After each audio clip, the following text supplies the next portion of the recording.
alihi wa sahbihi ajmain amma ba'du. Pertama-tama, marilah kita panjatkan syukur kepada Allah yang senantiasa memberikan kita beribu-ribu nikmat, yang nikmatnya tak bisa kita sebutkan satu persatu secara terperinci. Selawat serta salam, marilah kita junjung kepada manusia terhebat, namun tidak pernah merasa dirinya hebat, Rasulullah Muhammad Shallallahu Alaihi Wasallam. Yang terhormat kepada guru kita bersama untuk belajar kelas pranika kali ini, Didi.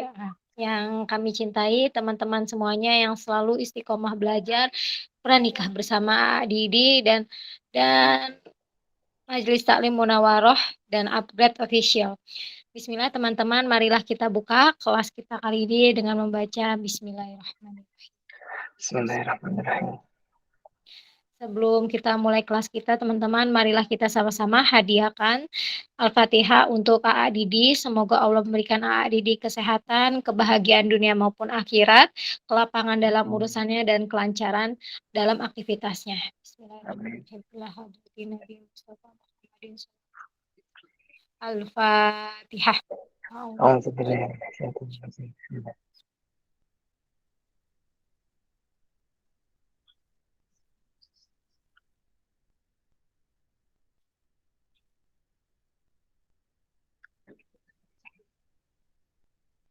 Amin, amin, ya rabbal alamin. Bismillah, Allah kabulkan hajat kita bersama. Baik, teman-teman, marilah kita kembali luruskan niat kita untuk belajar bersama Didi.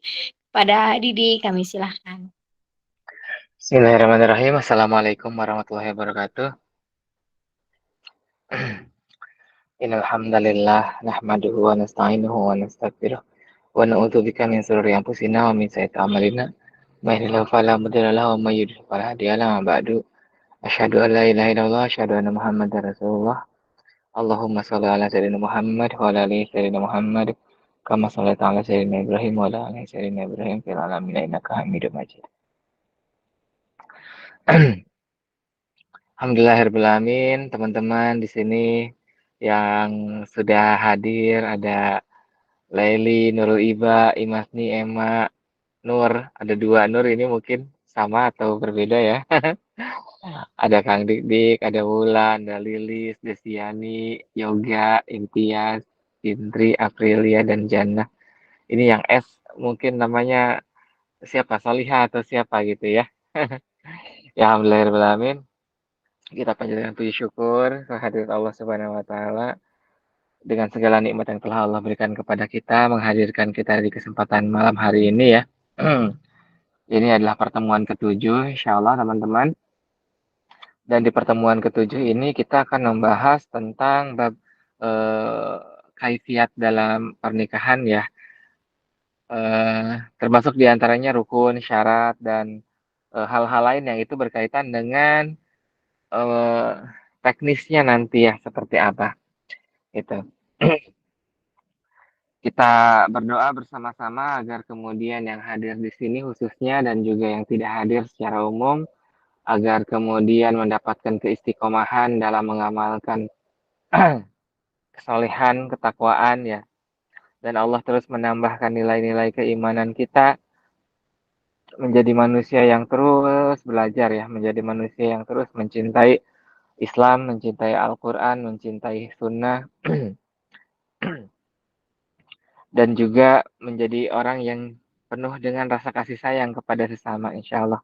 Yang sedang berada dalam ujian, agar kemudian Allah menguatkan mental dan spiritualitasnya, mengangkat ujian-ujiannya, ujian apapun ya, ujian fisik, ujian hati, ujian keuangan yang sedang dilanda sakit, agar kemudian Allah segera mengangkat sakitnya, menyembuhkannya dengan kesembuhan yang terbaik, kesembuhan fisik dan juga kesembuhan hatinya juga. Yang sedang punya masalah finansial juga sama ya. Allah berikan kemudahan untuk menjadikan sarana finansialnya, keuangannya agar terus menjadi pribadi yang memiliki kecukupan dalam harta dan juga kelebihan dalam kesolehan dan ketakwaan insyaallah. Salawat salam semoga senantiasa terlimpah curah pada junjungan kita baginda Muhammad Sallallahu Alaihi Wasallam, pada keluarga, sahabat, dan umatnya hingga akhir zaman. Dan insya Allah semoga kita mendapatkan syafaat dari beliau dan juga berkumpul bersama beliau di jannahnya kelak insyaallah. Selamat bergabung untuk teman-teman yang baru bergabung di sini, alhamdulillah. Nah, teman-teman, di kesempatan kali ini kita akan membahas hal yang teknis banget nih ya, tentang rukun dan syarat gitu. Beberapa kali dalam sebuah pernikahan kan kita kadang-kadang kalau mau nyari, kalau udah mau nikah itu ya 3 bulan itu sibuknya luar biasa untuk 3 bulan sebelum menikah atau ada juga yang 6 bulan sebelum menikah gitu kan ya. Survei sana sini, survei lokasi pernikahan, survei catering, survei makeup artis gitu kan. Tapi kita jarang sekali menilik eh, kepentingan-kepentingan terhadap rukun dan syarat sahnya kita dalam pernikahan tersebut kayak gitu teman-teman. Jadi kayak gimana ya? Justru hal yang prinsip gitu kan, di mana itu adalah sebuah rukun itu menjadi terlupakan karena kita lebih banyak fokusnya pada kosmetik-kosmetiknya kayak gitu ya. Nanti pelaminannya pengen modelnya seperti apa, baju pengantinnya warna apa, kayak gimana, kayak gitu. Itu yang lebih banyak menghabiskan waktu dan energi dibandingkan dengan kita mempersiapkan pernikahan yang tersebut. Kayak gitu. Ya insya Allah yang hadir di sini, yakin, husnudon bahwa sungguhnya teman-teman tidak seperti itu ya. Teman-teman memiliki persiapan yang sangat luar biasa. Salah satunya ini, kita ikut pengajian di malam hari ini ya. Agar kemudian kita tidak hanya memiliki kesiapan-kesiapan yang sifatnya kosmetik saja, tetapi juga persiapan-persiapan yang sifatnya prinsip. Kayak gitu ya. Nah, tentang rukun teman-teman. Jadi rukun itu adalah sebuah tiang ya. Jadi ketika sesuatu dibangun tanpa memiliki tiang, maka dia otomatis bangunannya itu akan mudah runtuh ya, akan mudah goyah gitu kan. Nah, pernikahan juga seperti itu. Jadi kalau tidak ada rukunnya, maka tidak tidak akan bisa untuk dilakukan gitu ya. Jadi si tiangnya itu dia harus harus ada, harus penuh dan harus kokoh. Nah, gitu ya. Nanti dari rukun-rukun tersebut ada syarat-syaratnya kayak gitu yang membuat setiap rukunannya itu terpenuhi. Itu teman-teman. Ya, oke, kita berbicara tentang rukun dalam menikah ya. Jadi di sini sampaikan terlebih dahulu, itu kan ya ada 5 rukunnya di sini. Yang pertama ada calon suami, yang kedua ada calon istri, yang ketiga ada wali, yang keempat 2 orang saksi, yang kelima ijab kabul. Kayak gitu. Ya, teman-teman. Oh, ternyata kalau penghulu itu bukan rukun ya, gitu kan. Nah, kalau penghulu itu kan sebenarnya mah ya menikah itu kewajiban dari si ayah perempuan kayak gitu. Jadi sebenarnya yang lebih afdol itu yang menikahkannya itu bukan penghulu gitu ya. Penghulu itu hanya kalau bahasa kitanya mah ya pencatat gitu kan ya, pencatat legalitas kayak gitu. Orang-orang KUA itu. Oke, di sini kita akan bedah satu persatu dari 5 rukun yang tadi sudah kita sebutkan itu ya. Jadi yang pertama itu calon suami, yang keduanya itu calon istri, terus adanya wali, wali dari pihak perempuan ya yang wajib itu. Terus juga adanya 2 orang saksi ya, minimal ada 2 orang saksi, satu dari pihak laki-laki, satu dari pihak perempuan, kayak gitu kan. Yang idealnya di kita ya. Karena di sini kita ketika berbicara tentang ini semuanya nanti sudah langsung kita integrasikan dengan hukum yang berlaku di Indonesia gitu ya. Terus yang terakhir adalah adanya ijab dan juga kabul. Nah, calon suami apa yang membuat seseorang itu sah untuk menjadi seorang calon suami itu kan ya. Yang pertama itu dia harus beragama Islam. Kayak gitu ya, teman-teman. Ya otomatis lah ya orang kita berbicara tentang fikih agama Islam ya, kayak gitu kan ya kita tidak sedang berbicara tentang agama yang lain gitu. Di sini koridornya sudah langsung kita persempit bahwa yang kita bahas di sini adalah untuk orang-orang Islam saja. Nah yang pertama dia harus beragama Islam dan syarat-syarat tentang keberagaman Islamnya juga diupayakan itu berlaku. kayak gitu ya, baik secara syariat maupun secara hakikat, kayak gitu. Terus yang berikutnya adalah atas kehendak sendiri, bukan karena, dipaksa atau seperti apa, kayak gitu kan. Terus yang ketiganya, dia bukan muhrim, teman-teman ya.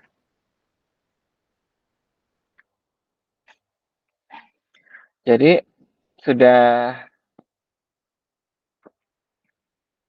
jelas ya di sini, eee, nanti akan kita bahas muhrim itu kayak gimana aja ya, di sini akan kita, sampaikan. Terus yang berikutnya, tidak sedang ihram ataupun haji, kayak gitu. Jadi kalau kita sedang ihram itu kan tidak boleh ya, dilarang gitu ya.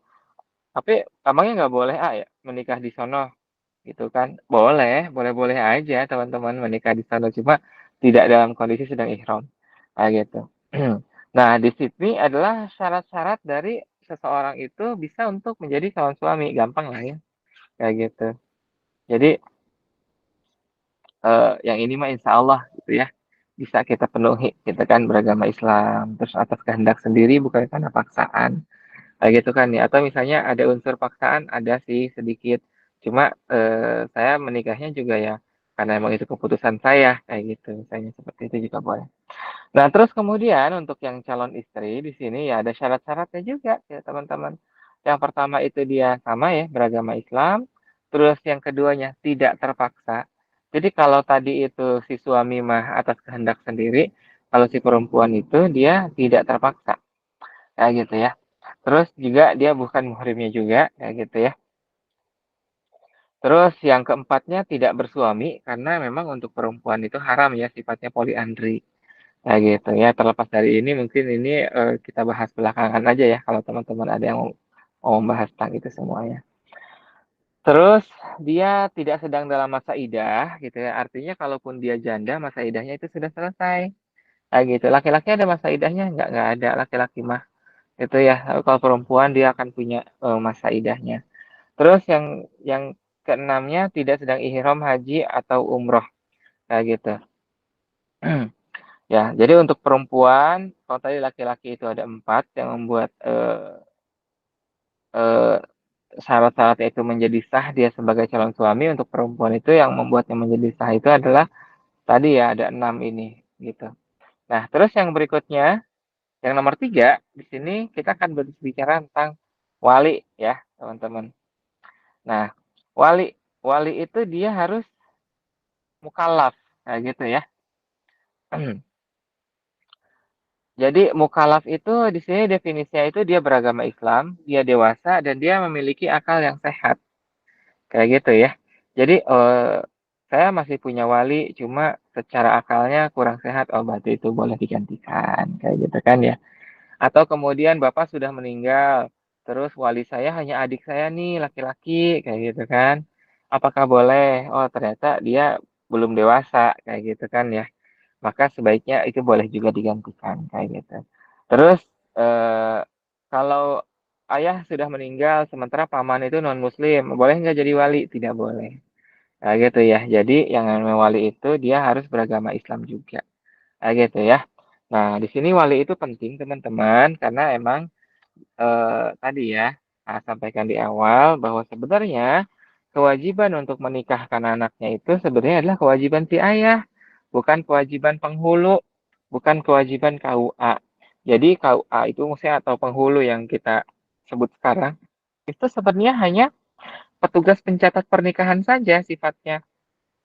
Adapun kemudian ketika, eee, memang di sini, secara keilmuan dan lain sebagainya gitu kan ya, si wali ini kurang, dalam kapasitasnya, maka di sini dia boleh mewakilkan, tetapi nanti ada akad di situ ya. Jadi, akadnya harus jelas, kayak gitu. Terus kenapa dia mewakilkannya juga kepada penghulu yang sah dan legal, kayak gitu. Apakah boleh, jadi salah satu syarat orang yang menikahkan itu diusahakan dia tinggal di sana, kayak gitu ya. Jadi kalau kita tinggalnya di Curug, ya maka daftarnya harus di Curug juga. Kalau kita tinggalnya di Cikupa, ya berarti daftarnya di Cikupa, yang menikahkannya juga harus orang Cikupa juga, kayak gitu. Karena memang seperti itulah ya, zaman dulu juga seperti itu, maksudnya itu bukan hukum yang dibuat-buat di Indonesia, tetapi memang pada kenyataannya seorang wali yang ditunjuk oleh pemerintah yang sah dan legal, dia memiliki batasan gitu ya dalam pelaksanaan tugasnya tersebut. Kayak gitu ya.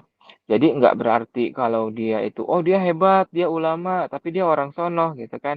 Maka itu dalam koridor fikih itu kurang sempurna gitu ya ketika dia menjadi seorang penghulu gitu kan. Gitu ya. Boleh nggak sih kita mencatatkan pernikahan kita tetap di KUA, tapi nanti KUA-nya datang, terus karena KUA itu jadwalnya padat gitu ya, misalnya saya cuma dapat jadwalnya itu jam 1 siang gitu kan ya, sementara kan namanya di kampung atau kita udah menikah, kita sudah merancang pernikahan, di sana itu pesta pernikahan jam 8 sampai dengan jam 12 siang atau jam 1 gitu kan. Jadi bagaimana mungkin? Nah, teman-teman boleh menikah saja dulu kalau emang orang tuanya mau menikahkan ya si walinya ini mau menikahkan dan nanti tinggal buat dokumentasi bahwa pernikahan sudah dilangsungkan baik oleh walinya ataupun oleh orang yang ditunjuk. Misalnya kayak kalau orang kampung tuh sering bilangnya amil atau orang Sunda itu sering bilangnya lebe gitu ya. Siapa itu? Itu adalah penghulu gitu kan ya, penghulu yang lokal yang dia bukan pegawai KUA gitu ya, bukan pegawai Kemenag, kayak gitu. Asal ada bukti-buktinya, ada saksi-saksinya, itu boleh. Jadi nanti begitu si orang KUA datang, dia hanya tinggal melakukan pencatatan saja, kayak gitu ya. Malah sering kali orang KUA tuh seneng kalau kayak gitu ya, karena dia nggak perlu repot-repot. Apalagi kalau pernikahannya itu banyak ritualnya, gitu ya. Ada dari keluarga, yang satu keluarga dari Sumatera, yang satu keluarga dari Jawa gitu kan, yang adatnya begini begini begini gitu kan, masing-masing ingin mempertahankan itu. Sehingga akhirnya si petugas KUA-nya nunggunya lama, sementara kan jadwal mereka juga padat ya. Seringkali dalam satu hari itu mereka menikahkan bisa 5 sampai dengan 10 gitu kan, lumayan ya kalau waktunya terbatas gitu. Kalau sampai harus nunggu ritual-ritual seperti itu justru akan menzolimi si petugas KUA dan juga orang yang sudah menunggu jadwal. Ayo teman-teman, jadi di sini juga sedikit memberi saran gitu ya para teman-teman. Kalau emang teman-teman pengen menikah dan menikahnya itu nanti pengen membuat banyak sekali ritual-ritual yang sesuai adat atau apapun itu gitu kan ya, maka usahakan itu tidak menzolimi penghulunya. Jangan sampai membuat dia menunggu. Lakukan saja dulu ritual-ritual tersebut atau dilakukan setelah akad nikah dari si penghulunya gitu. Atau tadi seperti saran AA, menikah saja dulu dengan penghulu yang ada di kampung tersebut, walaupun dia bukan petugas KUA atau oleh ayah dari si perempuan gitu kan ya, itu juga sudah sah. Nah, nanti tinggal dicatat oleh pegawai KUA-nya, kayak gitu ya. Kalau ada yang belum jelas, jangan ditelan sendiri, silahkan ditanyakan, karena khawatirnya nanti jadi salah paham ya. Kayak gitu, teman-teman. Nah, setelah tadi kita berbicara yang nomor 3 adanya wali ya. Jadi yang pertama itu ada calon suami, ada calon istri, yang ketiganya adanya wali di sini. Jadi tadi syaratnya wali itu yang pertama adalah mukallaf, yaitu Islam, dewasa dan memiliki akal sehat. Yang keduanya itu dia adalah seorang laki-laki yang merdeka, bukan hamba sahaya. Kayak gitu ya. Dan dia adil orangnya itu ya. Terus dia tidak sedang haji ataupun umroh, tidak sedang melakukan ihram dalam haji ataupun umroh, kayak gitu. Jadi kalau saya punya wali tapi tinggalnya di luar kota dan sulit untuk pulang, boleh diwakilkan kayak gitu ya oleh petugas KUA atau sanak keluarganya. Atau di luar negeri sama juga kayak gitu kan ya, seperti itu. Gitu ya teman-teman ya. Nah, wali ini dia harus orang tua asli ya, teman-teman.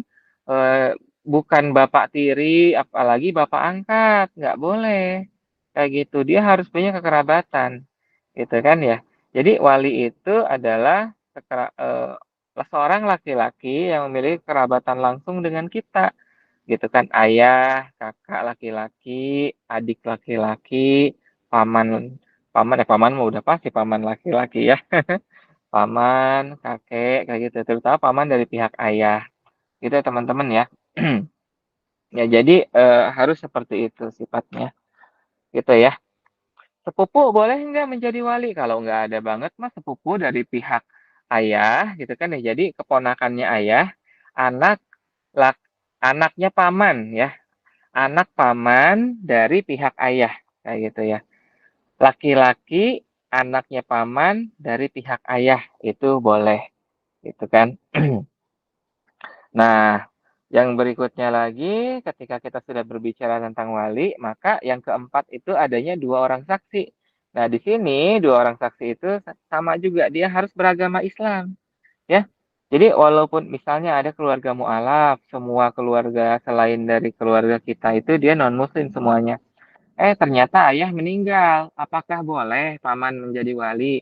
Kalau pamannya tidak beragama Islam, berarti tidak boleh teman-teman. Sedekat apapun kita, sesayang apapun kita.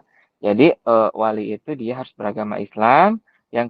Maaf, saksi itu dia harus beragama Islam. Terus yang keduanya dia dewasa.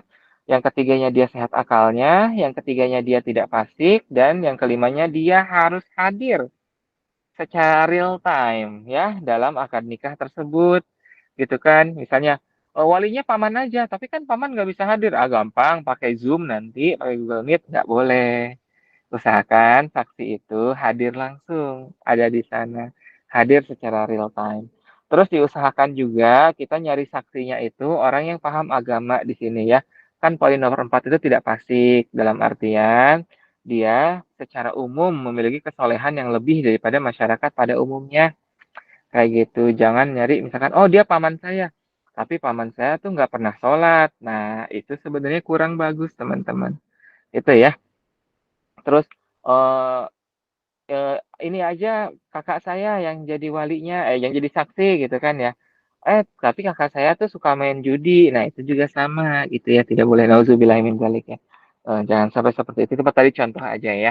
Jadi, nah yang seperti itu. Orang-orang yang masih suka melakukan kemaksiatan-kemaksiatan, nah itu diharapkan tidak.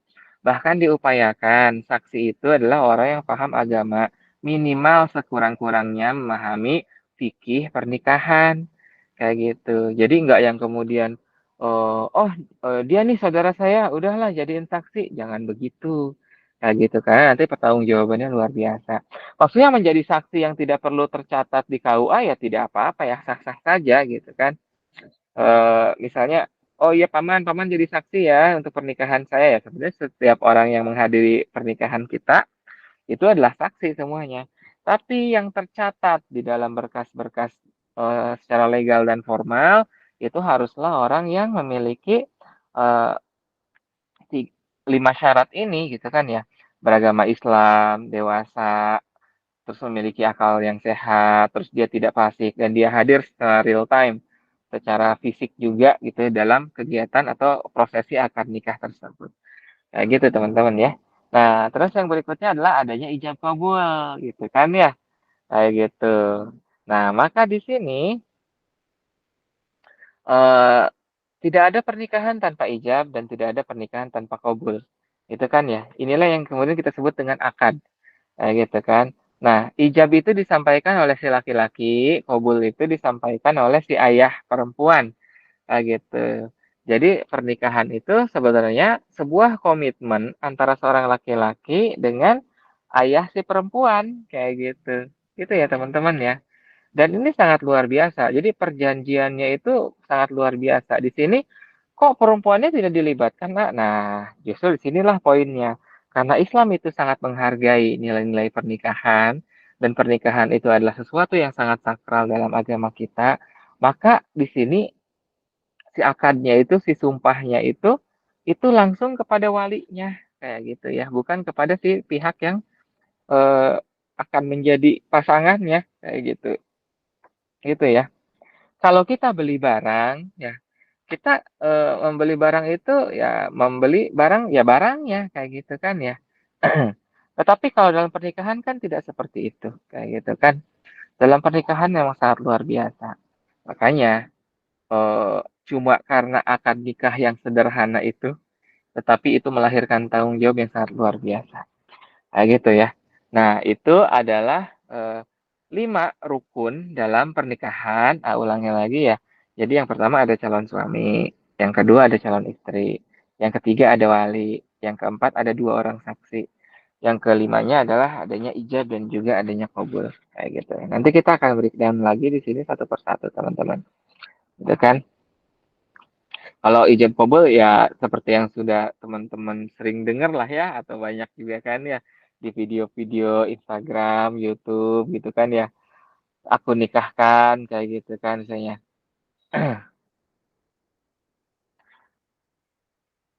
Oh maaf tadi salah sebut ya di sini karena mungkin kecepatan juga kan.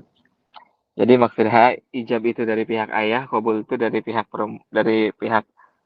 calon menantu kayak gitu. Jadi karena kecepatan ya, mohon maaf di sini. Jadi kurang lebih demikian kayak gitu. eh Kalau pengen gampang kan kita langsung pakai bahasa Arab ya teman-teman ya. Insya Allah setiap orang yang bisa ngaji kemungkinan sih bisa juga gitu kan karena memang kalimatnya sederhana. Cuma kadang-kadang kan kita tuh suka panik ya kalau sedang ijab kabul. Jadi ya sudahlah lebih baik juga menggunakan bahasa yang dimengerti kayak gitu. Nanti kok ini ada bahasa yang berbeda sih antara pernikahan di Pulau Jawa sama di Sulawesi kayak gitu kan atau ketika saya ke Malaysia kayak gitu. Teman-teman, selama kita paham maksudnya dan itu bisa diterima oleh masyarakat, itu sebenarnya tidak keluar dari definisi atau penerjemahan yang sudah ada gitu kan. Maka itu sebenarnya sah-sah saja, beda-beda dikit nggak ada masalah. Yang penting secara umum di situ masyarakat di sana memahami maksudnya kayak gitu ya. Asal ya tidak jangan berbeda yang terlalu jauh dengan yang bahasa Arabnya itu. Kayak gitu ya. Itu teman-teman. Oke. Nah,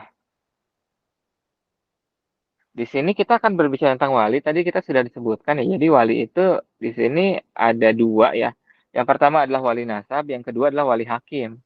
Nah, wali hakim itu adalah wali yang ditunjuk oleh pemerintah setempat secara legal dan formal, yaitu orang-orang yang ada di KUA, kayak gitu ya. Nah, itu adalah wali hakim, kayak gitu. Ya, wali hakim itu sangat penting bahwa dia itu, jadi seseorang yang boleh menjadi wali hakim itu adalah orang yang memang ditunjuk, kayak gitu ya. Orang yang memang ditunjuk oleh pemerintah atau boleh juga adalah orang yang memiliki kapasitas, dalam hal ini adalah ulama, dan masyarakat di sana memandangnya sebagai orang yang memiliki muruah yang baik dalam beragama, kayak gitu ya. Jadi kalau dia beragama sih tapi muruahnya buruk, nah itu tidak bisa juga menjadi wali hakim. Kayak gitu teman-teman ya. Muruah itu secara sederhana kita terjemahkan sebagai aspek moralitasnya, kayak gitu ya. Kayak gitu. Misalnya mohon maaf kalau di Indonesia laki-laki berambut gondrong itu dinilai kurang baik gitu misalnya ya. Maka image-nya itu buruk. Nah, artinya secara muruah dia tidak baik walaupun dia seorang pimpinan pesantren atau apapun itu. Maka usahakan cari yang lain yang dia secara muruahnya juga dia bisa diterima oleh masyarakat secara umum kayak gitu ya, teman-teman. Nah, jadi itu wali hakim. Itu ya. Apa saja yang membolehkan seseorang menggunakan wali hakim? Yang pertama, ketika wali nasabnya itu udah nggak ada. Nanti wali nasab akan kita bahas ya. Kayak gitu. Terus yang keduanya adalah yang dia ketika si wali nasab itu dia tidak memenuhi syarat sebagai wali kayak tadi ya, dia tidak tidak memiliki kapasitas gitu ya secara keilmuan dan lain sebagainya kayak gitu kan banyak juga ya. Atau misalnya ilmunya mah lumayan, tapi kalau di depan orang lain itu suka gemeteran atau kayak gimana gitu kan. Akhirnya kan nanti bisa diulang berkali-kali ya, malah jadi mudorot juga kayak gitu kan. Itu tadi jadi ada banyak lah ya. Terus juga kalau si wali nasabnya itu sedang berhaji atau umroh kayak gitu kan ya. Atau juga bisa saja ketika si wali nasabnya itu menolak sementara sebenarnya pernikahan itu sudah harus dilakukan. ketika penolakannya itu memang tidak bisa lagi ditawar gitu kan ya, misalnya kayak si anak yang terusir atau kayak gimana, atau pokoknya orang tuanya keras kepala dan lain sebagainya gitulah ya. Ya itu boleh gitu ya digantikan, kayak gitu.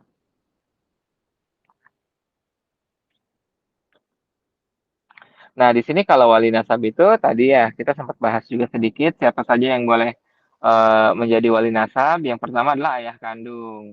Kayak gitu ya, ayah tiri dan juga ayah angkat itu tidak sah, teman-teman. Nah, di kita itu kadang-kadang eh, ketika seseorang itu ini ya mengangkat anak atau kayak gimana gitu kan.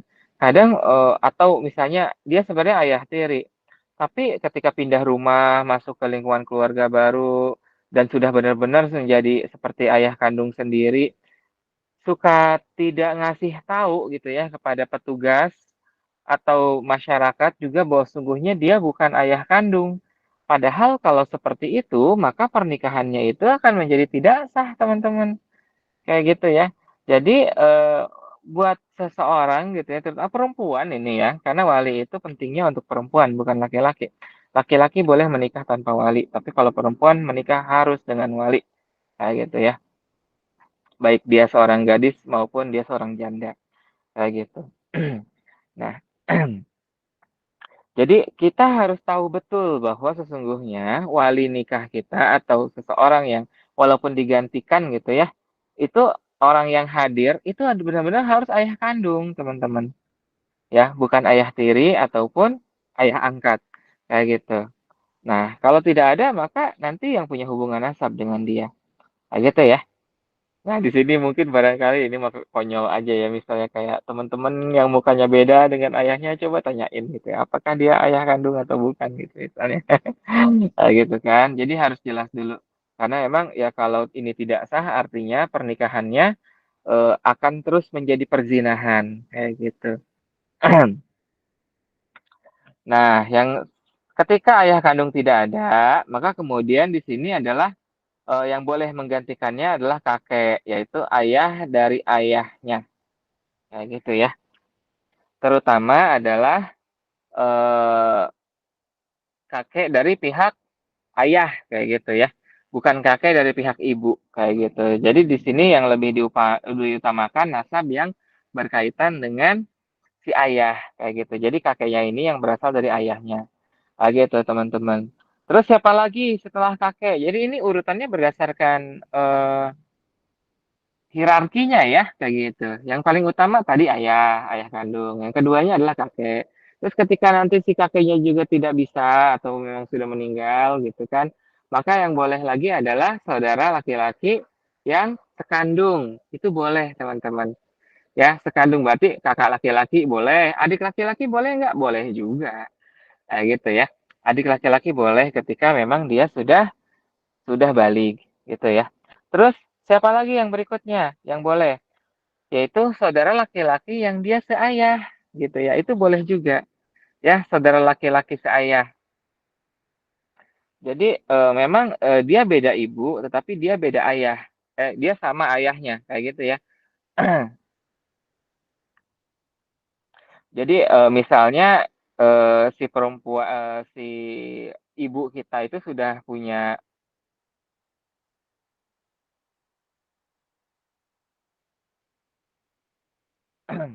Jadi kalau ini intinya adalah ayah yang sama kayak gitu ya, ayah yang sama. Jadi walaupun kita beda ibu, tapi dia adalah ayah yang sama, maka dia boleh gitu ya. Setelah saudara laki-laki sekandung. Terus yang berikutnya adalah anak laki-laki dari saudara laki-laki sekandung. Berarti keponakan kita dari saudara laki-laki kita kayak gitu. Kalau kita punya saudara laki-laki, terus dia punya anak gitu ya, dia boleh gitu kan ya. Anaknya laki-laki juga kayak gitu ya. Terus yang berikutnya adalah anak laki-laki dari saudara laki-laki seayah. Artinya sepupu laki-laki kita dari paman, adiknya ayah atau pamannya ayah.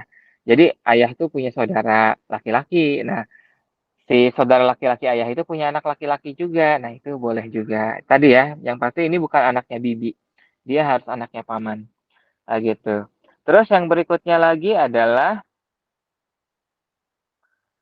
anak laki-laki dari saudara laki-laki yang seayah, kayak gitu, yang tadi itu ya. Jadi, kita punya saudara yang cuma seayah saja, dia laki-laki, itu punya saudara laki-laki yang seayah, beda ibu sih, tapi seayah. Terus, dia punya anak, nah itu boleh juga, kayak gitu ya. Jadi di sini kita harus agak mikir, intinya sih di sini poinnya laki-laki yang dia punya kekerabatan dari jalur laki-laki, kayak gitu. Itu ya, bukan dari jalur pihak perempuan. Nah, kalau udah kayak gitu kan agak rumit juga gitu ya, misalnya. Jadi kalau pengen gampangnya sih kalau memang misalnya ya, dalam situasi tertentu, "Boleh enggak, A, saya langsung aja ke KUA," gitu kan ya, ke pihak wali hakim untuk menjadi, wali hakimnya gitu kan, tanpa kemudian saya, tidak bermaksud tidak mengindahkan, cuma sepertinya cukup repot gitu kan ya untuk mengurus ini dan itu. Nah, sebenarnya boleh-boleh saja kalaupun langsung. Jadi ketika emang di sini yang terdekat itu kayak ayah kandung, terus juga kakek dari pihak ayah, terus ada laki-laki, itu sudah tidak gitu kan ya biasanya langsung ngambil shortcut menggunakan wali hakim juga itu tidak masalah, gitu. Kalau memang nanti di keluarganya tidak ada konflik ya, tidak ada yang menuntut, kayak gitu.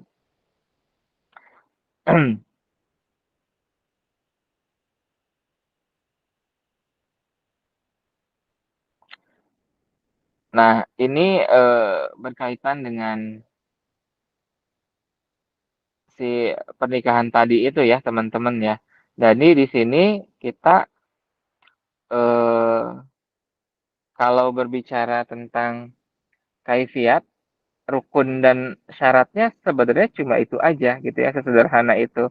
Walaupun kalau kita ingin belajar lebih lanjut ya nanti ada banyak sih ya, kayak gitu kan. Seperti misalnya nanti, mahar, terus juga nanti masalah nafkah dan sebagainya, ini juga sudah diatur juga oleh undang-undang kita. Nah, tapi insya Allah itu mah untuk yang lebih lanjut ya, untuk malam ini kita cukupkan pada materi yang barusan itu. Jadi syarat dan, rukunnya demikian gitu kan ya, sedikit kok cuma ada 5 gitu ya, gampang banget. Tapi di sini kita perlu tahu juga teman-teman, agar kemudian tadi ya kita bisa paham, kayak gitu kan. Nah, terus yang berikutnya mekanisme ketika kita mendaftarkan pernikahan, kayak gitu ya.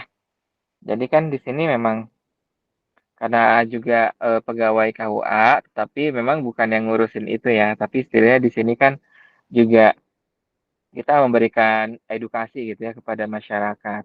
Untuk saat ini pendaftaran, pendaftaran itu kita sudah bisa melalui online.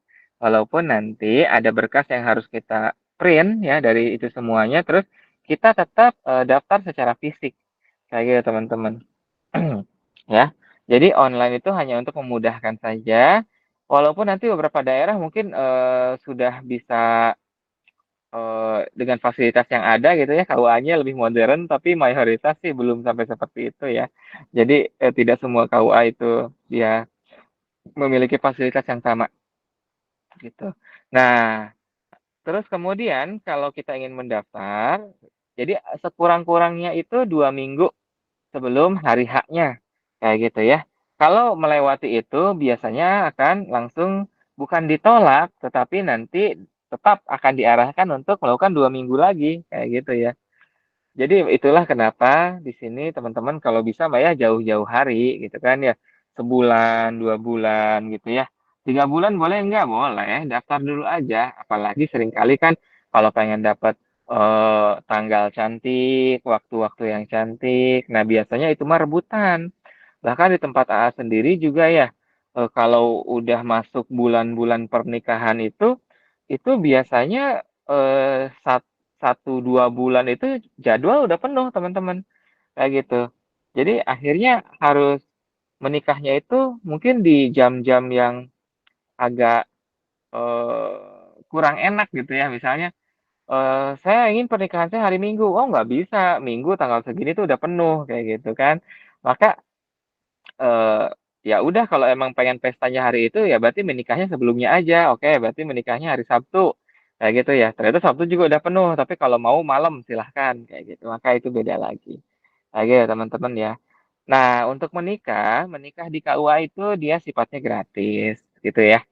Kalau itu, hari kerja, kayak gitu. Kalau bukan hari kerja, ya sama juga tetap bayar, gitu kan ya, atau kalau mau dibawa ke rumah, ya bayar juga, gitu ya. Tapi kalau kita pengen yang dapatnya yang gratis, berarti menikah di hari kerja, jam kerja, lokasinya di KUA, kayak gitu. Enak kan? Ya. Jadi, ternyata, oh menikah mah ternyata nggak mahal ya, yang bikin mahal itu ekspektasinya teman-teman, kayak gitu kan ya. Kayak gitu. Jadi, nah, itu tentang masalah pendaftaran. Nanti apa saja gitu kan ya yang perlu dibawa ke sono gitu kan. Nah, kalau yang dia sudah pernah menikah, ini penting teman-teman ya. Jadi jangan memalsukan data karena ini berbahaya juga buat teman-teman ketika memalsukan data. Jadi sesuatu yang sifatnya mengandung kebohongan, maka nanti itu bisa dibatalkan, kayak gitu. Jadi yang sudah pernah menikah nanti harus harus bikin surat izin, itu ya, atau surat keterangan, kayak gitu. Kalau yang belum menikah sih cukup surat keterangan aja palingan ya bahwa dia masih bujang gitu kan, itu bisa dibikin di kelurahan, kayak gitu. Terus surat numpang nikah juga sama, bikinnya di kelurahan juga nanti, yang misalnya laki-lakinya orang Jawa Timur, istrinya calon istrinya orang, Jawa Barat gitu ya. Berarti nanti bikin surat numpang nikah untuk penempatan pernikahan di Jawa Barat, kayak gitu. Itu standar-standar aja sih. Intinya mah, banyak konsultasi aja dulu gitu ya, nanti akan diarahkan kok. Terus juga melalui, ini juga sekarang website itu udah banyak ya, ada, aplikasi namanya Pusaka, di situ teman-teman bisa melakukan pengaduan-pengaduan di bawah, kebijakan atau wewenang dari Kemenag ya, gitu. Itu di sana semuanya ada, mulai dari fasilitas haji sampai dengan pernikahan, ada adminnya di sana yang membantu teman-teman, menjawab permasalahan yang teman-teman tanyakan, kayak gitu. Nah, itu tadi tentang 2 minggu pendaftaran itu penting karena kadang ada juga yang ngedadak gitu kan ya. Oh, "Oh enggak saya pengen cepet-cepet," kayak gitu ya. Kalau pengen cepet-cepet teman-teman nikah kampung aja dulu, nanti kemudian pencatatannya baru di KUA sesuai dengan jadwal yang memang sudah ditentukan. Kayak gitu ya. Di sini bukannya mengajarkan nikah syiri, cuma kadang-kadang, masyarakat itu suka semau mereka gitu ya ketika punya keinginan ini dan itu. Kayak gitu. Sementara seringkali di lapangan juga permasalahan muncul tuh lumayan banyak gitu ya. Dan itu kalau pengen dapat tanggal cantik, waktu yang cantik, maka daftarlah di jauh-jauh hari. Tergantung sih ya, kalau misalkan ada daerah-daerah tertentu yang penduduknya sedikit, terus juga anak mudanya itu sering merantau sehingga, intensitas pernikahan itu relatif jarang gitu ya. Jadi tugas KUA-nya juga cenderung lebih mudah. Tapi kalau tempat-tempat yang ramai gitu kan seperti di tempat AA sendiri itu kan luar biasa ya. Ini kayak bulan haji, itu para penghulu itu kayak maraton gitu ya, seringkali sampai malam gitu menikahkan itu. Berangkat, dini hari ada yang sampai berangkat dini hari, karena ada juga yang minta pernikahannya jam 4 gitu kan ya, jam 4 malam karena saking sibuknya, kayak gitu. Ya selama pihak KUA-nya mau ya dipersilahkan, cuma itu tadi ya, di sini teman-teman bisa kok punya alternatif yang tadi saya sampaikan di awal bahwa kita, kalau dapat jadwal dari KUA-nya tidak sesuai dengan jadwal yang kita pengen, ya sudah menikah terlebih dahulu, dengan menggunakan amil setempat, dengan menggunakan jasa amil setempat atau dengan ayahnya langsung gitu kan, ya itu akan jauh lebih baik. Terus yang penting ada dokumentasinya. Kalau sekarang mah kan hampir setiap orang punya HP ya, jadi divideoin aja kayak gitu kan ya. Nanti setelah pernikahannya sah, maka begitu pegawai KUA-nya datang, teman-teman tinggal melakukan pencatatan. Dan pencatatan itu yang paling penting itu kan di sana cukup menghadirkan yang penting-pentingnya saja gitu kan ya. Si walinya, si pengantin laki-laki, si pengantin perempuan, terus sama 2 orang saksi itu aja. Kayak gitu. Itu sudah cukup. Sudah, tapi paling tinggal tanda tangan, selesai habis itu. Cuma itu tadi ya, kalau menikahnya bukan oleh orang KUA ya berarti kan surat nikahnya belum bisa dipoto kayak gitu. Ya udah itu saja barangkali yang bisa sampaikan ya di pertemuan malam hari ini terkait kita membahas tentang rukun dan syarat sahnya pernikahan.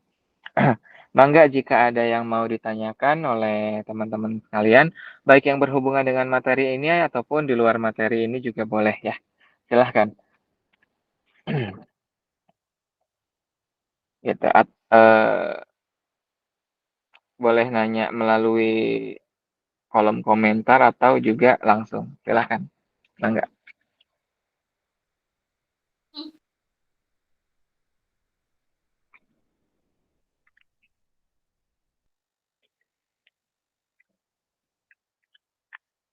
Masih di mute, Neng, Timal? Baik, teman-teman, apakah dari teman-teman memiliki pertanyaan atau keresahan?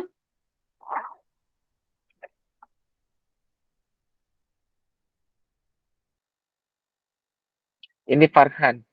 Oh, Farhan Oh, Pak Farhan ngasih dulu. jempol. Kirain mau nanya. Oh, ini ada dua nih, Kang. Ada Taisan sama Farhan. Boleh. Nantisan Fajar. Taisan Fajar, disilahkan. Assalamualaikum. Pak. Waalaikumsalam warahmatullahi wabarakatuh. Iya, Saya gimana Bang? tungguin kesempatan yang lain tuh. Cuman kayaknya saya nanya mulu tiap pertemuan. Iya, alhamdulillah. Gimana? Ya, ini di luar dari pembahasan tadi soal wali hakim dan wali nasab ya. Tadi saya Boleh. sebenarnya tadi saya mau nanya soal wali hakim itu ya. Ketika kan wali perempuan itu ketika tidak punya wali sama sekali baru pengajuan ke wali hakim gitu ya. Mm-mm.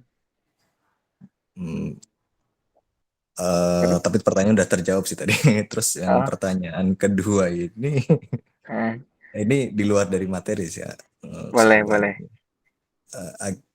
Jadi saya keingetan soal resepsi atau wali matul ya kalau nggak salah Mm-mm. namanya.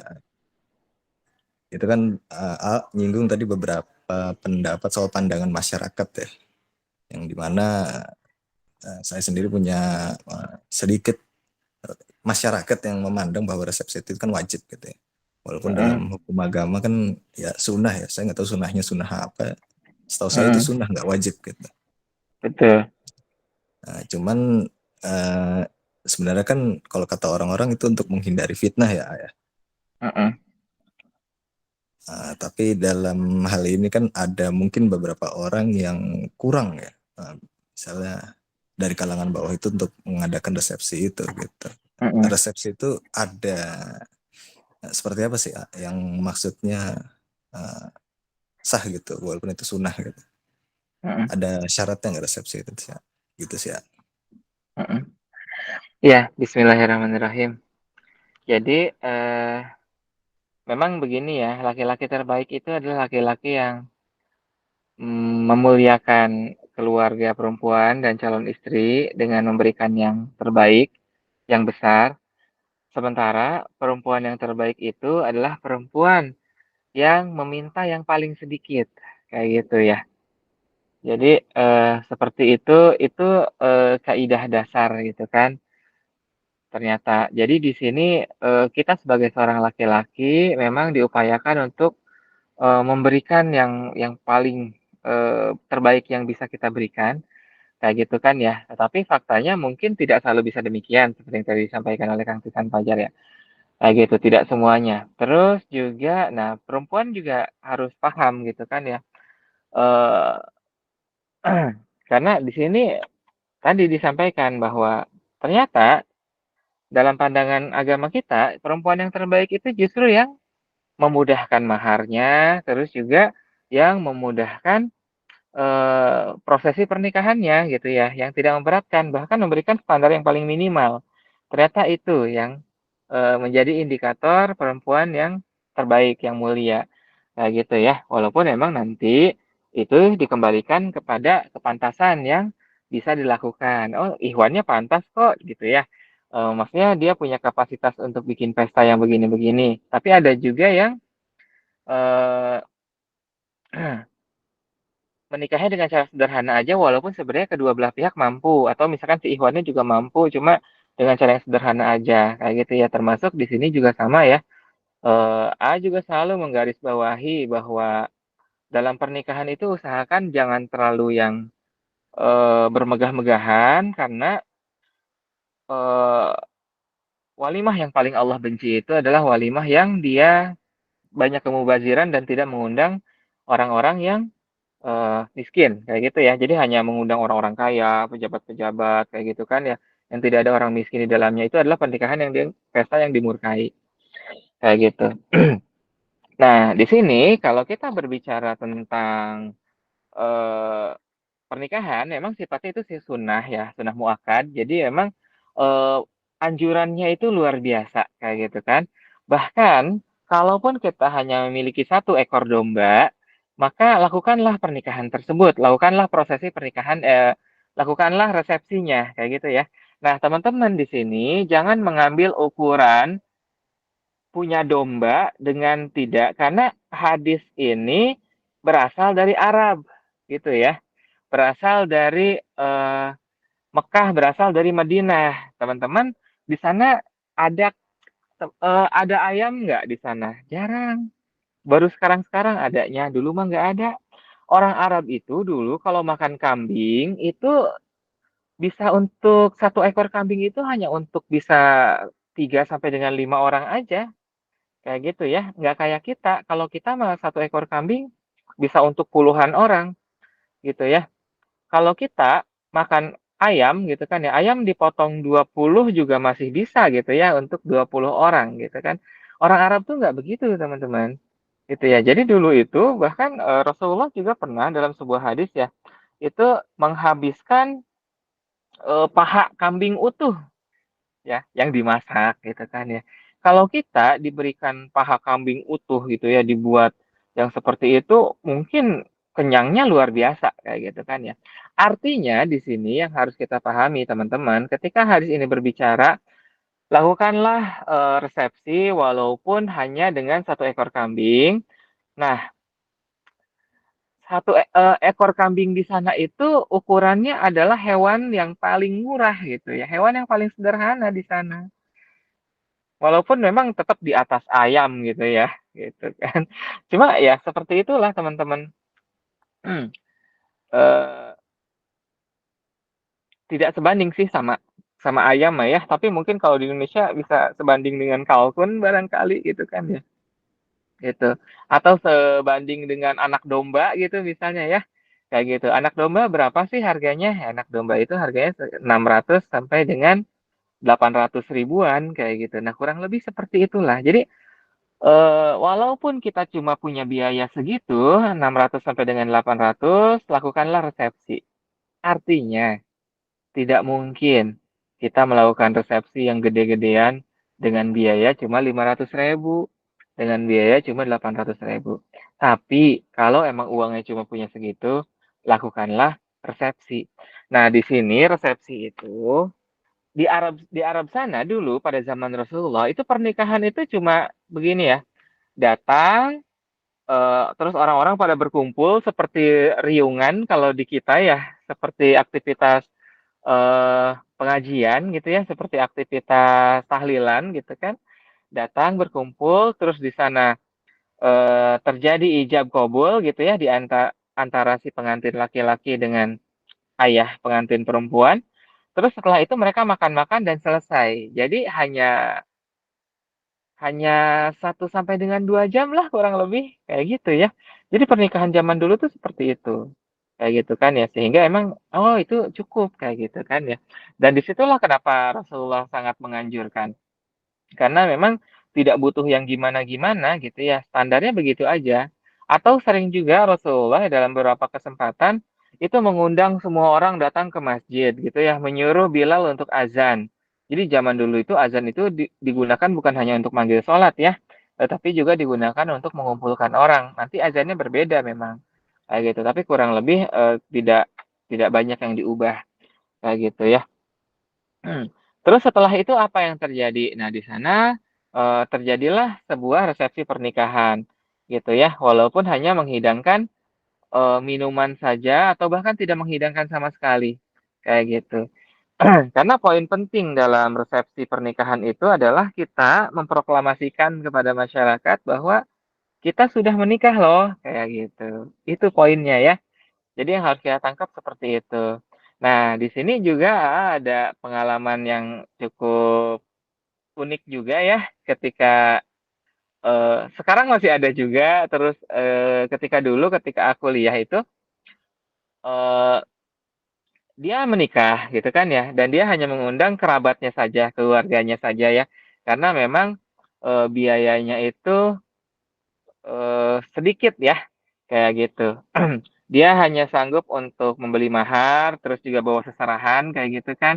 Selebihnya pernikahan hanya untuk acara makan-makan keluarga aja, kayak gitu ya. Sehingga memang di situasi seperti itu dia bisa mengeluarkan buat makan-makan itu 5 jutaan kayak gitu, itu udah beres gitu. Terus setelah itu dia bikin surat gitu kan ya, sebuah surat seperti surat undangan yang isinya itu telah menikah, kayak gitu kan ya, tulisannya. Jadi ketika dia bikin surat itu bukan surat undangan pernikahan, tetapi surat pemberitahuan pernikahan, kayak gitu. Karena pestanya mah sudah, kayak gitu. Nanti di surat tersebut dikasih tahu telah menikah si A dan si B gitu kan ya, lokasi di sini, akad di sini, terus dengan foto-foto pernikahannya di dalam, surat tersebut, kayak gitu. Oh, itu unik juga, kayak gitu kan. Akhirnya di situ ada yang mau, kalau di kita kan, punya budaya ngamplop ya, ada yang ngamplop gitu kan ya, ada yang enggak, kayak gitu. Karena emang tidak pestanya mah sudah selesai, kayak gitu. Nah, di sini juga ada juga yang seperti itu, gitu kan ya. Yang bikin acaranya biasa, cuma bikin pengajian kayak biasa, terus setelah itu membuat pemberitahuan gitu ya melalui, WhatsApp, kayak gitu kan ya. Telah menikah si ini, terus di dalam, WhatsApp tersebut di bawahnya itu ada foto-foto pernikahannya juga, kayak gitu. Pernah juga dapat pemberitahuan yang seperti itu teman-teman, gitu kan ya. Karena memang itu tadi, poin dalam resepsi pernikahan itu adalah kita memberitahukan kepada masyarakat umum bahwa kita sudah menikah secara sah, legal, dan formal diakui oleh negara. Kayak gitu. Jadi tidak ada fitnah nih ketika nanti di jalan saling bergandengan tangan, berduaan, kayak gitu kan ya. Kan kalau nggak belum tahu mah, "Itu ngapain nih orang, belum nikah udah segitunya," kayak gitu misalnya kan. Tapi karena dia sudah menikah jadinya tidak ada fitnah lagi, "Oh dia sudah menikah," kayak gitu ya. Jadi, banyak cara kreatif kita untuk bisa, melakukan hal yang seperti tadi gitu kan. Jadi itu ya, walaupun hadis tadi berbicara tentang, urgensi atau pentingnya melakukan resepsi pernikahan, cuma kita harus melihat, hadis tersebut berdasarkan konteks kita secara lokal gitu ya. Di sana punya punya seekor kambing itu nilainya seperti apa kalau di kita, kayak gitu. Gitu kan, oh ternyata sebesar itulah ya kurang lebih, itu teman-teman. Dan kalau untuk masalah pesta tadi dikembalikan berdasarkan kesanggupan, walaupun memang tetap pesta yang terlalu banyak kemubaziran, pesta yang hanya mengundang orang-orang kaya, pesta yang tidak mengundang orang-orang yang miskin, itu adalah pesta yang sangat dimurkai. Jadi yang terjadi justru kita malah khawatir, pesta pernikahan tersebut malah menjauhkan pernikahannya dari barokah, kayak gitu ya. Pestanya mah 7 hari 7 malam, tapi pernikahannya cuma berlangsung 3 hari. Nauzubillahi min dzalik. Yah, pestanya mah habisnya sampai ratusan juta, bahkan sampai ada juga ya yang sampai miliaran, kayak gitu. Ya, A juga sempat itu diundang ke pesta-pesta yang seperti itu, tapi ternyata orang tuh makin terlalu banyak mementingkan simbol-simbol pernikahannya, pesta-pesta kayak gitu, mereka semakin tidak sadar tentang urgensi pernikahannya sendiri. Kayak gitu ya. Itu tadi yang miliaran itu udah cerai juga gitu kan ya. Naudzubillahi min dzalik. Kayak gitu ya. Jadi, habisnya mah udah miliaran, tetapi ternyata pernikahannya mah tidak berlangsung seumur hidup gitu ya, naudzubillahi min dzalik. Nah, jadi seperti itu poinnya dan termasuk nilai kepantasan. Lagi teman-teman, tapi di sini kita juga, perlu membicarakan ini dengan, berbagai pihak, kayak gitu ya. Karena bisa jadi, saya mah pengen pernikahan sederhana, tapi orang tua, pengennya tetap ada hajat. Kalau kita punya kesanggupan ikutin aja dulu, nggak usah didebat, gitu kan ya. Atau kalau kayak gitu saya harus nabung lagi setahun gitu misalnya ya. Sebenarnya untuk masalah pernikahan tersebut ya teman-teman, termasuk juga banyak sekali diberikan nasihat oleh pengalaman sendiri ketika membersamai binaan-binaan dalam menikah. Itu, kan rezeki yang Allah mudahkan itu diantaranya adalah mau menikah, mau bangun rumah, mau naik haji, kayak gitu ya. Itu adalah rezeki yang Allah dan mau membayar hutang gitu ya, berniat sungguh-sungguh, kayak gitu. Nah, orang-orang yang punya, azam yang kuat untuk melakukan 4 hal ini, maka Allah akan memberikan dia rezeki untuk memenuhi tersebut, dari jalan yang tidak pernah dia duga-duga, kayak gitu ya, seperti itu. Asalkan ya standar ya itu ya punya kesolehan lah ya. Nah, termasuk biaya pernikahan juga sama. Jadi, jangan terlalu banyak berpikir menggunakan logika kita yang otaknya itu cuma sebesar isi tengkorak aja ya. Karena Masya Allah gitu ya, Allah tuh punya kekuatan tanpa batas yang memungkinkan kita untuk bisa mencapai itu semuanya di luar logika kita sendiri. Jadi kalau orang tua saya mah ribet, pengennya gini, ikutin aja dulu, kayak gitu. Insya Allah niat ikhlaskan niat kita, nanti Allah yang akan memudahkan jalan kita untuk memenuhi hal-hal tersebut. Kayak gitu ya, ikutin aja dulu kalau sama orang tua mah, kayak gitu. Jadi, walaupun nanti juga ketika ada sesuatu yang masih bisa kita, bicarakan, ya bicarakan aja, kayak gitu ya. Misalnya, eee oh, kalau ini kayaknya terlalu berat gitu kan, untuk membuat pesta pernikahan yang seperti ini terlalu berat gitu. Maka, kita bicarakan lagi, diskusikan, kayak gitu ya. Jadi kurang lebih seperti itu, Mas Tisan Fajar, tentang, eee, sebenarnya batasan-batasan kita dalam melakukan resepsi pernikahan itu seperti apa, kayak gitu ya. Itu ya poinnya ya. Maka usahakan memang, ngobrol sama orang tua menjadi sesuatu yang penting, karena bisa jadi kita punya visi misi, orang tua juga punya visi misi. Kalau visi misinya berbeda, nanti khawatirnya berbenturan. Kayak gitu ya. Padahal sejatinya sebuah konsep sederhana juga ya. Sebuah kebaikan itu tidak mungkin berbenturan kecuali karena kurangnya ilmu. Kayak gitu ya. Jadi kenapa kita bisa berbenturan dalam hal kebaikan? Karena mungkin diantaranya ilmunya itu yang tidak bersinergi. Kayak gitu ya. Jadi, kalau ke orang tua coba ajak ngobrol, diskusi, gitu kan. Kalau memang, ternyata ada beberapa hal yang kurang. Oke, itu saja barangkali yang bisa saya sampaikan. Mangga kalau, dirasa masih kurang silahkan ditanyakan ulang, baik oleh Mas Tisan Fajar atau oleh yang lain juga, silahkan, mangga. Gitu, Mas Tisan gimana? Wah, mantap. Tapi ada sedikit yang ngegantung sih ya. Mungkin nanya tadi Gimana kurang itu? lengkap ya. Tadi soal standar yang sebutin itu ya kan kita juga pengen memberikan yang terbaik untuk pihak perempuan ya. Dan perempuan Heeh, itu juga yang paling baik kan yang meminta sedikit gitu. heeh, Ini berkaitan dengan memaksakan batasan finansial kita nih dari pihak laki-laki, kadang kita kan gengsi gitu ya.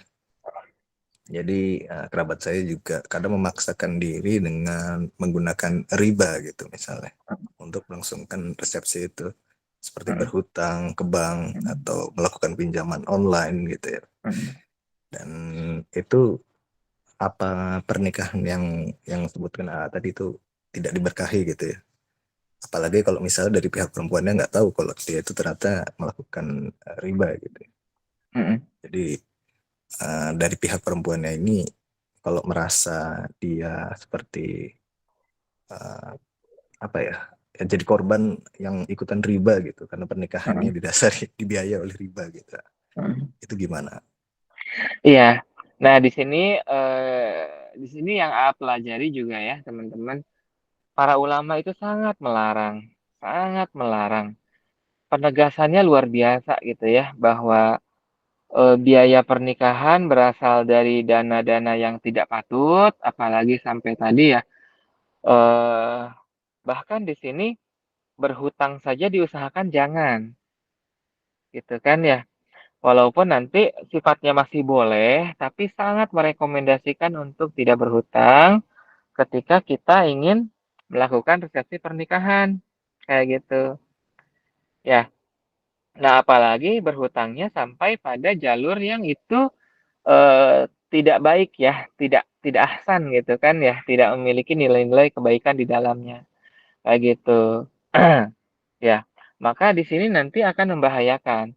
Barokah itu artinya bertambahnya kebaikan yang berasal dari kebaikan. Jadi di sini kita juga sudah dengan mampu eh, membuat sebuah definisi ya bahwa sesuatu yang bertambah yang itu tidak berasal dari kebaikan artinya bukan kebarokahan. Apalagi yang tidak bertambah kayak gitu kan ya. Kayak gitu. Artinya di sini ketika kita ingin menikah terus menggunakan dana-dana yang tidak patut, sudah bisa kita pastikan tidak ada nilai kebarokahannya di sana. Itu menurut pendapat para ulama, bukan pendapat secara pribadi ya di sini. Gitu kan. Jadi para ulama sangat memberikan teguran keras ketika ingin menikah menggunakan harta yang tidak patut. Yang kedua, di sini ada anjuran juga gitu kan ya. Tadi Rasulullah juga sangat menganjurkan kalau untuk mahar itu apa yang kita punya gitu ya. Artinya kalau apa yang tidak kita punya itu jangan dipaksakan kayak gitu. Walaupun boleh mahar itu berhutang itu boleh tidak boleh, mahar itu berhutang itu boleh kayak gitu kan ya. Tetapi memang eh, tetapi harus harus yang sudah ada barangnya di situ ya. Kayak gitu. Misalnya eh, maharnya pakai emas tapi emasnya masih ngutang kayak gitu kan ya. Setidaknya emas yang diberikan kepada si pihak perempuan mah itu tunai kayak gitu. Jadi nggak ada istilahnya dengan mas kawin dibayar ngutang gitu nggak ada kayak gitu ya. Tetap emasnya mah tetap dibayar tunai kepada eh, si perempuannya kayak gitu ya. Nah, kayak gitu. Di sini dengan memaksakan hal yang seperti itu pun sebenarnya sangat tidak dianjurkan. Kayak gitu. Itu ya. Jadi tetap sesuai dengan kemampuannya saja dulu. Kalau memang belum mampu untuk segitu, ya berarti sebaiknya ditunda dulu sampai dengan memiliki kesiapan. Kayak gitu ya. Yang pasti itu akan menumbuhkan kemudorotan. Tadi ya. Kadang-kadang kita suka mengambil jalan jalan shortcut ya, jalan pintas yang lebih rumit gitu ya. Cuma gara-gara kesannya ingin mempermudah gitu, padahal nanti efeknya itu malah mempersulit kayak gitu. Itu sih ya. Jadi itu tadi itu jawaban atau pendapat dari beberapa ulama, terus juga dari yang kita pelajari gitu kan. Dan itu tadi ya, ini tegurannya sangat sangat keras sebenarnya kayak gitu. Ketika memang sebuah pernikahan dilangsungkan dengan berhutang kayak gitu ya. Terus yang berikutnya lagi gimana kalau di masyarakat kita itu udah biasa nanti kayak bayar tendanya, bayar fotografernya itu menggunakan dana yang didapatkan dari kondangan kayak gitu ya. Nah, sebenarnya aslinya ini juga sangat tidak dianjurkan, tapi nanti ada pemakluman-pemakluman. Kayak gitu. Jika memang orang tersebut dianggap punya kapasitas ke depannya ya untuk bisa melakukan hal tersebut, mungkin hitung-hitungannya bisa dapat secara matematik. Tetapi kan tidak semua orang ada di posisi seperti itu ya. Nah, buat orang-orang yang tidak memiliki posisi demikian, yang kapasitasnya itu tidak mungkin untuk melunasi, bahkan mungkin tidak mungkin untuk menghadirkan tamu yang banyak, ya jangan nekat. Kayak gitu. Itu ya teman-teman. Itulah kenapa di awal usahakan nikah kita niatkan karena ibadah, jangan karena gengsi. Kayak gitu ya. Kalau niatnya karena gengsi mah nanti dapatnya gengsinya aja. Ketika gengsi udah dapat, akhirnya pernikahannya jadi lepas. Kayak gitu kan. Nauzubillah min dzalik. Kayak gitu. Oke, itu saja barangkali. Mangga silahkan. Gimana Bang Tisan? Yang lain juga boleh gitu. Mangga silahkan. Mantap. Terima kasih ya, tercerahkan saya. Alhamdulillah. Ya. Alhamdulillah. Ya. Ada lagi yang lain? Mangga silahkan. Gimana Neng Bima? Ya, ini Kang belum ada yang ini sih. Heeh. Sebenarnya teman-teman paham nih. Ini Kang Taisan nanyanya keren banget. Hal detail masalah keuangan. Iya, alhamdulillah. Ayo tadi ya. Oh, ini ada dari Nurul Iba tuh mau nanya. Tapi sebelum itu mau ngasih tahu. kadang-kadang maksudnya tidak usah sungkan kita untuk bertanya karena mungkin tadi ya pertanyaan dari kita sebenarnya hal yang ditanyakan juga oleh orang lain tapi mereka malu gitu. Bangga di sini Kak Nurul Iba. Silakan yang Primal. Silakan Kak Nurul. Assalamualaikum izin bertanya. Waalaikumsalam warahmatullahi wabarakatuh. Iya. Di lingkungan masyarakat aku tuh ada mitos ya katanya laki-laki laki-laki Sunda itu jangan nikah sama perempuan Jawa nanti katanya rezekinya kurang bagus ataupun sebaliknya gitu saya lupa ya. Itu bagaimana pandangannya menurut Islam? Nah, terus pertanyaan selanjutnya, saya juga diwanti-wanti sama orang tua saya gitu, jangan nikah sama suku tertentu. Ada salah satu suku gitu dari kata ibu saya gitu, jangan sama suku ini katanya dia mah orangnya keras-keras. Jangan katanya nggak cocok sama suku kita gitu. Itu gimana menurut Islam pandangan tersebut? Iya. Bismillahirrahmanirrahim. Jadi justru di dalam Al-Quran itu kita dianjurkan untuk menikah dengan orang yang memiliki kekerabatan paling jauh. Karena menikah dengan seseorang yang memiliki kerabatan yang jauh itu secara genetik itu kan menjadi sangat berbeda dan akhirnya membuat anak kita cenderung jauh lebih sehat dibandingkan dengan orang yang menikah dengan kekerabatan yang dekat. Kayak gitu ya. Nah, jadi seperti itu ya. Dalam Al-Quran itu kan, jadi lita'arofu gitu ya. Allah itu menciptakan kita berbeda-beda justru untuk membuat kita itu saling mengenal, saling mengasihi, saling menyayangi. Termasuk juga ketika misalnya ya, saya kenal sama teman-teman nih, di sini kan ada banyak ya. Saya kenal si A, oh saya tahu karakternya begini. Tujuannya untuk saya mengenal kebaikan dan keburukan orang itu bukan untuk kita nyinyiri, bukan untuk kita hina, tetapi untuk membuat kita mencari sikap terbaik ketika berhadapan dengan orang tersebut. Kayak gitu ya. Jadi ketika kita misalnya berhadapan dengan orang di suku A gitu ya, oh suku A ini karakternya ABCD gitu kan. Suku B itu karakternya EFGH, suku D itu karakternya HIJKL gitu ya. Nah, kita mengenal karakteristik suku-suku tersebut atau mengenal karakteristik orang lain, itu tujuannya untuk kita mengenal mereka dan mencari celah di mana kita bisa menyayangi mereka, di mana kita bisa mengambil sikap yang tepat. Kayak gitu ya. Jadi kalau ada satu orang, maksudnya ada atau karakter dari suku tertentu, karakternya adalah keras, terus kemudian apa gitulah ya yang itu menjadi sebuah legitimasi terhadap suku tersebut kayak gitu ya. Ketika kita mengenal itu artinya kita memiliki celah. Oh, kalau berhadapan dengan suku yang ini mah sikap kita harus begini.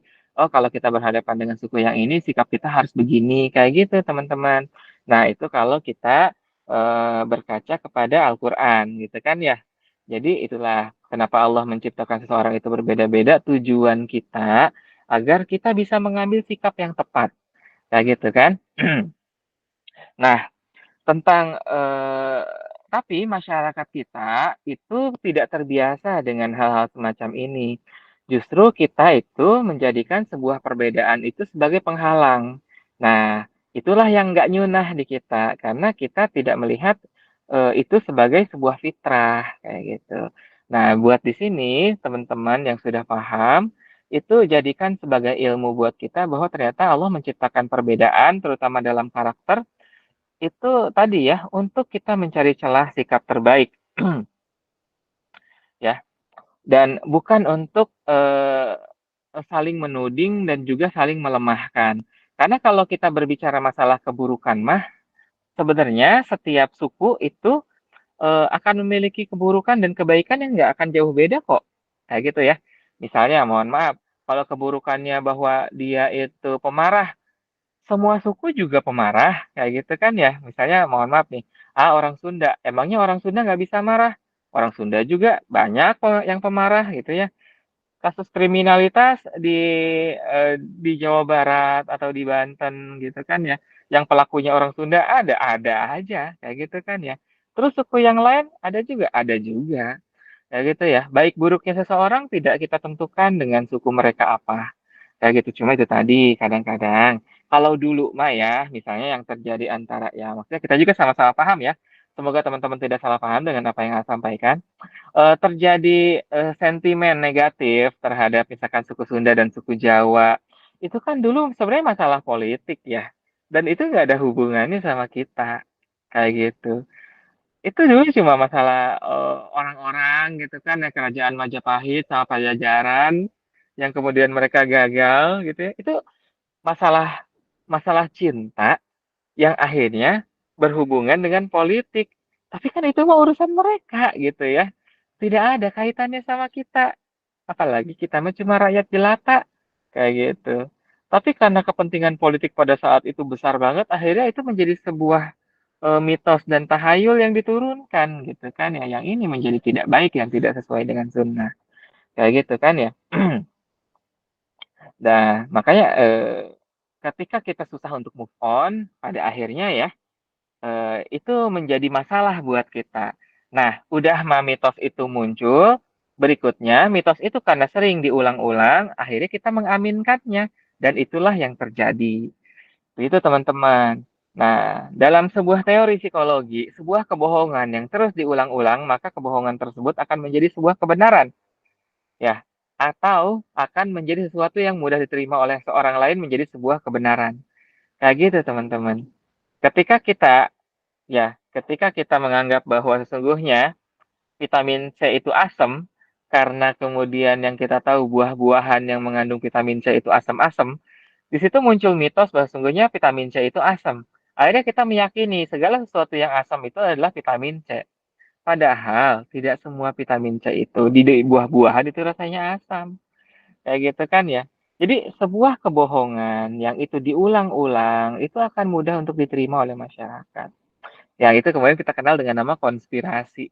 Kayak gitu ya. Nah, termasuk sama juga nih di Indonesia gitu kan ya. Itu sebuah konspirasi. Dan itu bukan kepentingan kita. Maka kemudian amat sangat disayangkan ketika itu terjadi di kalangan kita. Kayak gitu ya.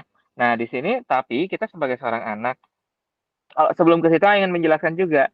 Terus kalau emang itu kejadiannya demikian gimana? Ya iya, karena emang kita meyakini hal tersebut teman-teman. Tadi tuh ya, karena mitos itu terus diulang-ulang dan terus disampaikan gitu kan ya dari generasi ke generasi. Akhirnya kita pun jadi mengaminkan. Kayak gitu. Mohon maaf nih, ketika si A dari suku A, si B dari suku B menikah, orang lain udah wanti-wanti. Kamu jangan menikah sama suku itu. Nanti kamu rumah tangganya begini, begini, begini. Kayak gitu ya. Terus tapi mereka nekat, "Ah, enggak ah, saya nggak percaya dengan hal-hal semacam itu." Tapi nanti ketika muncul konflik, tiba-tiba ingat lagi, "Oh iya, pantesan saya nggak cocok sama suami saya. Pantesan saya nggak cocok sama istri saya. Karena ternyata dia berasal dari suku A," gitu ya. Karena dia ternyata berasal dari suku B. Padahal mah teman-teman, yang namanya cerai mah ya, mau dia satu suku juga cerai mah banyak. Kayak gitu kan. Banyak juga teman-teman AA, orang Minang dengan orang Minang, orang Sunda dengan orang Sunda, orang Jawa dengan orang Jawa. Kalau cerai mah cerai aja. Gitu ya, bukan karena permasalahan suku.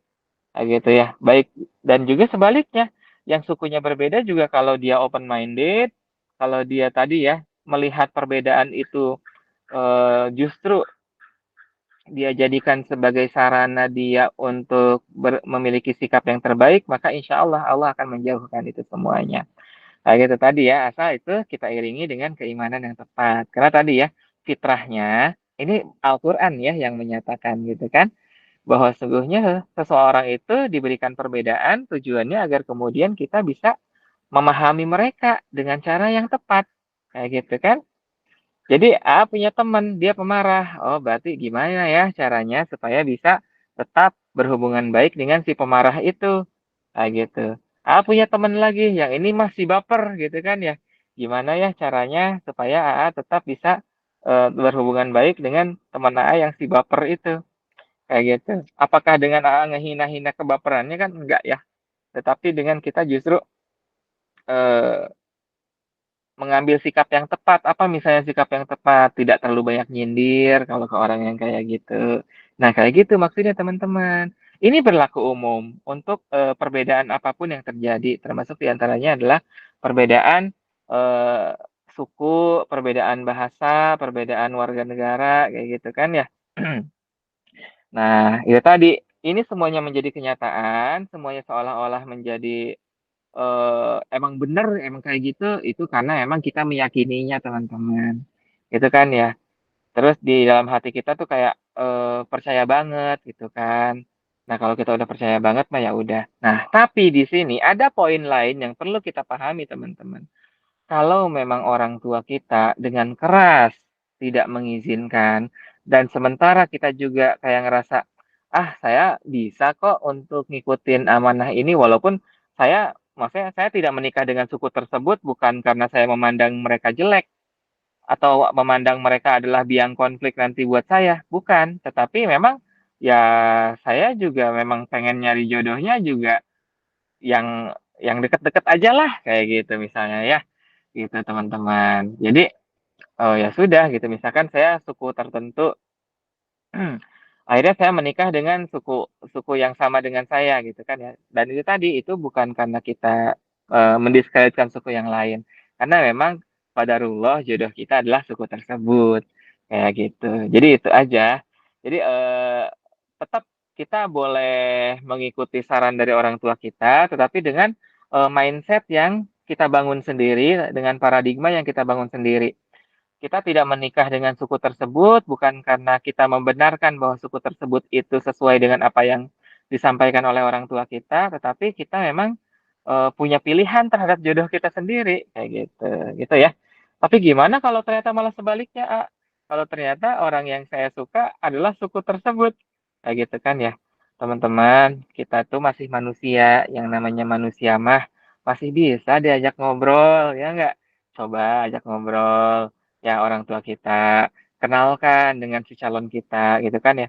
Pas udah kenal mah ternyata, oh iya ya, ternyata yang sukunya ini juga nggak yang seperti disampaikan, ternyata misalkan gini, mohon maaf ya, eee eee, orang Batak katanya keras-keras, ternyata enggak juga, aku punya teman-teman orang Batak lembut-lembut juga gitu kan ya, kayak gitu. Kadang-kadang itu hanya stigma aja kok, kayak gitu kan ya, kayak gitu. Orang Sunda katanya lembut-lembut, enggak juga, orang Sunda juga yang tinggal di daerah pantai ngomongnya kenceng juga gitu ya, kayak gitu misalnya kan. Jadi itu tadi, kalau memang ternyata qadarullah orang yang kita ingin jadikan jodoh kita adalah suku yang tidak disukai oleh orang tua, itu tadi ya, berjuang terus, terus pelan-pelan aja, nggak usah ada yang dipaksakan, kayak gitu ya.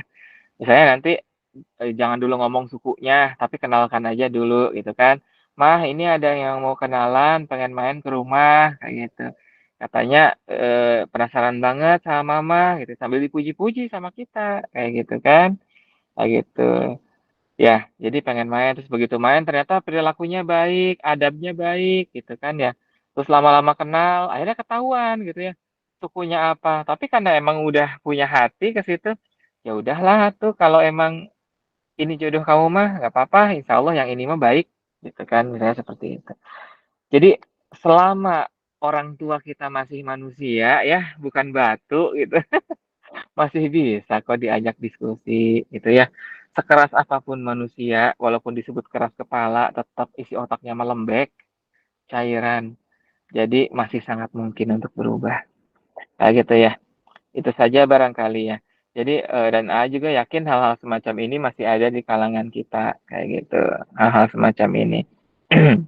Dan tidak perlu dikonfrontasi, ikuti saja arusnya dengan kita tetap punya prinsip yang sesuai, yang benar, sesuai dengan Al-Quran, kayak gitu. Itu saja. Maka kalau mau ditanyakan ulang jika emang dirasa jawabannya kurang atau dari yang lain pun boleh. Kembalikan ke MC. Gimana?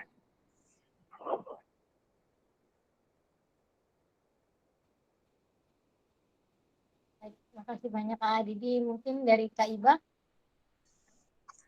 Makasih banyak Kak. Berarti kalau sekufu itu nggak mesti satu suku dong ya? Iya, sekufu itu ya. Jadi yang dimaksud dengan sekufu itu adalah kita bisa saling memahami dengan kesetaraan, kayak gitu ya. Jadi bukan sekufu itu bukan berarti satu suku, satu golongan dalam kemapanan ekonomi, enggak, kayak gitu ya. Tetapi ketika dalam situasi tersebut, orang tersebut itu bisa menyesuaikan, itu namanya sekufu, gitu ya. Misalnya si laki-laki itu dari golongan bangsawan, si perempuan biasa aja. Yang dimaksud sekufu itu adalah ketika si laki-laki itu memahami kondisi si perempuan, sehingga dia mau ngajarin, si perempuan juga mampu memahami si kondisi laki-laki, sehingga dia mampu menyesuaikan. Itu ya, itu yang dimaksud dengan sekufu. Sekufu itu lebih kepada bagaimana kita bisa mensinergikan keduanya. Kayak gitu. Itu ya. Wallahu a'lam bishawab. Kayak gitu. Makasih banyak, Kak. Iya, Neng, sama-sama juga. Gimana? Masih ada lagi kah? Mungkin dari teman-teman masih ada satu pertanyaan terakhir nih.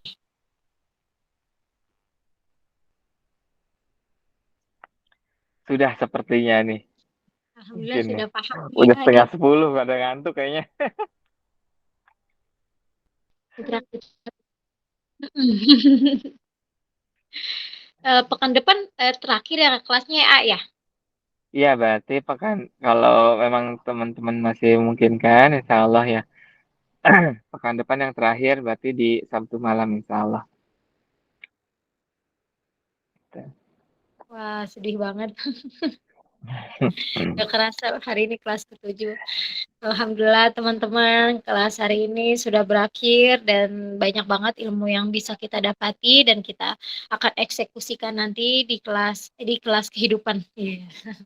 Terima kasih Amin. banyak, amin. Terima kasih banyak untuk AA Didi yang selalu semangat, sepenuh hati dan tulus memberikan ilmunya sampai banget ke hati ini. Bismillah nih sama-sama menjadi amal jariah kita bareng-bareng ya, Ayah. Amin, Amin. amin. Terima kasih banyak buat teman-teman yang selalu istiqomah dan semangat buat belajar ini. Bismillah, biar Allah sama-sama mudahkan urusan kita, apalagi urusan ibadah terpanjang kita, teman-teman.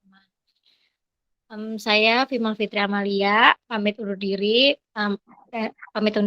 dan marilah kita sama-sama akhiri dengan baca hamdalah alhamdulillahirabbil alamin. Wassalamualaikum warahmatullahi wabarakatuh. Waalaikumsalam. Ya, terima kasih dan mohon maaf Terima kasih buat banyak. semuanya ya. Mohon Kak Didi. pamit. Ya, assalamualaikum. Waalaikumsalam.